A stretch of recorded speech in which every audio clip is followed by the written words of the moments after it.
ಎಲ್ಲರಿಗೂ ನಮಸ್ಕಾರ. ಇವತ್ತಿನ ವಿಡಿಯೋದಲ್ಲಿ ನಾವು ಬಟರ್ಕ್ಲಾಟ್ ಸೊಲ್ಯೂಷನ್ ಬಗ್ಗೆ ಸಂಪೂರ್ಣವಾಗಿ ಮಾಹಿತಿಯನ್ನು ತಿಳಿದುಕೊಳ್ಳೋಣ.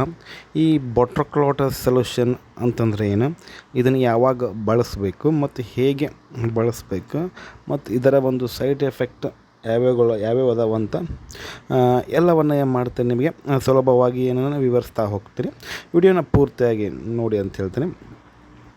ಮೊದಲಿಗೆ ಈ ಒಂದು ಬಟರ್ಕ್ಲಾಟ್ ಸೊಲ್ಯೂಷನ್ ಅಂತಂದ್ರೆ ಏನಂತ ನೋಡೋದಾದರೆ, ಬಟರ್ಕ್ಲಾಟ್ ಸೊಲ್ಯೂಷನ್ ಅಂತಂದರೆ ಇದೊಂದು ಹೆಮೋಸ್ಟ್ಯಾಟಿಕ್ ಮೆಡಿಸಿನ್. ಅಂದರೆ ಹೆಮೋಸ್ಟ್ಯಾಟಿಕ್ ಮೆಡಿಸಿನ್ ಅಂತಂದ್ರೆ ಬ್ಲೀಡಿಂಗನ್ನು ಸ್ಟಾಪ್ ಮಾಡುವಂಥ ಒಂದು ಔಷಧಿ. ಅಂದರೆ ರಕ್ತಸ್ರಾವ ಅಥವಾ ಬ್ಲೀಡಿಂಗ್ ಅನ್ನುವಂಥ ಒಂದು ಸ್ಟಾಪ್ ಮಾಡುವಂಥ ಒಂದು ಈ ಔಷಧಿ ಬಟರ್ಕ್ಲಾಟ್ ಸೊಲ್ಯೂಷನ್. ಇದರಲ್ಲಿ ಒಂದು ಮಾಲಿಕ್ಯೂಲ್ ನೇಮ್ ಅನ್ನುವಂಥದ್ದು ಅಥವಾ ಏನು ಕಂಟೆಂಟ್ ಅಂತಂತ ನೋಡೋದಾದ್ರೆ ಹೆಮೋಕೋಗ್ಲೇಸ್ ಅನ್ನುವಂಥ ಕಂಟೆಂಟ್ ಇರುತ್ತೆ. ಅಂತಂದರೆ ಸ್ನೇಕ್ ವೆನಮ್ ಎನ್ಝೈಮ್ ಅಥವಾ ಹೆಮೋಕೋಗ್ಲೇಸ್ ಈ ಒಂದು ಬಟರ್ಕ್ಲಾಟ್ ಸೊಲ್ಯೂಷನ್ ಇರುವಂತಹ ಒಂದು ಆ ಕಂಟೆಂಟ್ ಮಾಲಿಕ್ಯೂಲ್ ನೇಮ್ ಆಗತ್ತೆ. ಇದೇನು ಮಾಡ್ತಪ್ಪ ಅಂತಂದರೆ, ಇದು ಕ್ಲಾಟ್ ಆಗುವಂತೆ ಏನು ಮಾಡ್ತದೆ, ಬ್ಲಡ್ ಕ್ಲಾಟ್, ರಕ್ತ ಸ್ಟಾಪ್ ಆಗುವಂತೆ ಈ ಒಂದು ಹೆಮೋಕೋಗ್ಲೇಸ್ ಸ್ಟಾಪನ್ನು ಮಾಡುತ್ತೆ, ಹೆಲ್ಪ್ ಮಾಡುತ್ತೆ.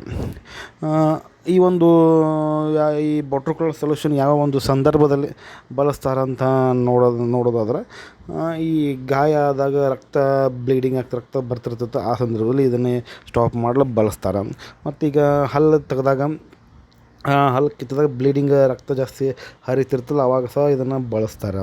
ಮತ್ತು ಈಗ ಮೂಗಿನಿಂದ ರಕ್ತ ಬರ್ತಿರ್ತದೆ, ಅಂಥ ಸಂದರ್ಭದಲ್ಲೂ ಸಹ ಇದನ್ನು ರಕ್ತವನ್ನು ಸ್ಟಾಪ್ ಮಾಡಲಿಕ್ಕೆ ಬಳಸ್ತಾರೆ. ಮತ್ತು ಸಣ್ಣ ಪುಟ್ಟ ಗಾಯಗಳಾಗಿರ್ಬೋದು ಮತ್ತು ಕಟ್ಸ್ ಅಂತಾರೆ ಬಾಡಿಯಲ್ಲಿ, ಅದು ಅಂಥ ಸಂದರ್ಭದಲ್ಲೂ ಸಹ ಈ ಒಂದು ಬಟರ್ಕ್ಲಾಟ್ ಸೊಲ್ಯೂಷನ್ನ ಬಳಸ್ತಾರೆ. ಮತ್ತು ಸರ್ಜರಿ ಆದಾಗೂ ಸಹ ಈ ಒಂದು ಬಟರ್ಕ್ಲಾಟ್ ಸೊಲ್ಯೂಷನ್ನ ಬಳಸ್ತಾರೆ. ಮತ್ತು ಇದನ್ನು ಏನು ಮಾಡ್ತಾರೆ, ಮನೆಯಲ್ಲೂ ಸಹ ಬಳಕೆ ಮಾಡ್ಬೋದು ಮತ್ತು ಆಸ್ಪತ್ರೆಗೂ ಸಹ ಬಳಕೆ ಮಾಡ್ತಾರೆ. ಆದರೆ ಏನು ಮಾಡಬೇಕು ಅಂತಂದರೆ, ಡಾಕ್ಟ್ರ್ ಕನ್ಸಲ್ಟದ ಸಲಹೆಯ ಮೇರೆಗೆ ಈ ಒಂದು ಸೊಲ್ಯೂಷನ್ನ ಯೂಸ್ ಮಾಡಬೇಕಂತ.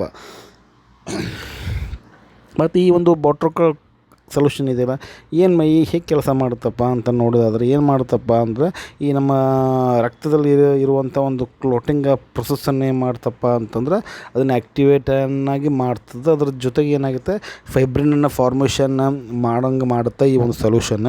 ಆ ರೀತಿ ಸೊಲ್ಯೂಷನ್ ಫೈಬ್ರಿನ್ ಫಾರ್ಮೇಷನ್ ಮಾಡಿದಾಗ ಅದೇನಾಗುತ್ತೆ, ಬ್ಲೀಡಿಂಗ್ ಸ್ಟಾಪ್ ಆಗ್ತದೆ.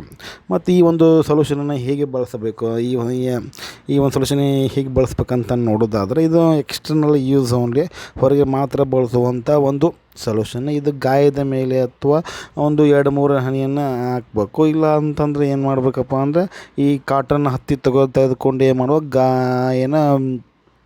ಗಾಯದ ಮೇಲೆ ಇಡಬೇಕಾಗತ್ತೆ. ಸೊ ಇವೆಲ್ಲ ಏನು ಮಾಡ್ಬೇಕು ಅಂತಂದ್ರೆ, ಡಾಕ್ಟರ್ ಸಲಹೆ ಇಲ್ಲದೆ ಇದನ್ನು ಜಾಸ್ತಿ ಬಳಸಲಿಕ್ಕೆ ಹೋಗಬಾರ್ದು ಈ ಒಂದು ಸೊಲ್ಯೂಷನನ್ನು. ಮತ್ತು ಸಾಮಾನ್ಯವಾಗಿ ಇದರ ಒಂದು ಸೈಡ್ ಎಫೆಕ್ಟನ್ನು ನೋಡಿದ್ರೆ, ಕೆಲವರಿಗೆ ಆಗುತ್ತೆ ಸೈಡ್ ಎಫೆಕ್ಟ್ ಬಂದುಬಿಟ್ಟು ನಿಮಗೆ ಇರಿಟೇಷನ್ ಆಗುತ್ತೆ, ಅಲರ್ಜಿ ಆಗುತ್ತೆ, ರೆಡ್ನೆಸ್ ಆಗುತ್ತೆ. ಇಂಥ ಸಮಸ್ಯೆಗಳು ನಿಮಗೆ ಏನು ಕಾಣ್ಬೋದು. ಇನ್ ಕೇಸ್ ಇವೇನಾದರೂ ಸ್ವಲ್ಪ ಸಿವಿಯರ್ ಅನಿಸಿದರೆ ಏನು ಮಾಡಬೇಕಪ್ಪ ಅಂತಂದ್ರೆ, ಡಾಕ್ಟ್ರನ್ನ ಕನ್ಸಲ್ಟನ್ನು ಮಾಡಬೇಕಾಗತ್ತೆ ಈ ಒಂದು ಮೆಡಿಸಿನ್ಸ್ ಬಗ್ಗೆ. ಮತ್ತು ಈ ಒಂದು ಸೊಲ್ಯೂಷನನ್ನು ಯಾವಾಗ ಬಳಸಬಾರ್ದು ಅಂತ ನೋಡೋದಾದ್ರೆ, ಡೀಪ್ ಉಂಡ್ಸ್ ಆದಾಗ, ಅಂದ್ರೆ ಭಾಳ ಒಳಗೆ ಗಾಯ ಆಗಿರೋದು ಅಂಥ ಸಂದರ್ಭದಲ್ಲಿ ಬಳಸ್ಲಿಕ್ಕೆ ಹೋಗ್ಬಾರ್ದು.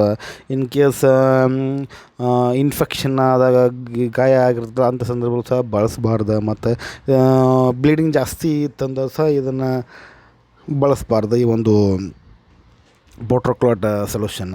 ಮತ್ತು ಇದರ ಒಂದು ಪ್ಯಾಕೇಜಿಂಗ್ ಮತ್ತು ಕಂಪ್ನಿಯನ್ನು ನೋಡಿದ್ರೆ, ಪ್ಯಾಕೇಜಿಂಗ್ ಬಂದ್ಬಿಟ್ಟು ನಿಮಗೆ ಒಂದು ಸ್ಮಾಲ್ ಬಾಟಲ್ ಸಿಗುತ್ತೆ.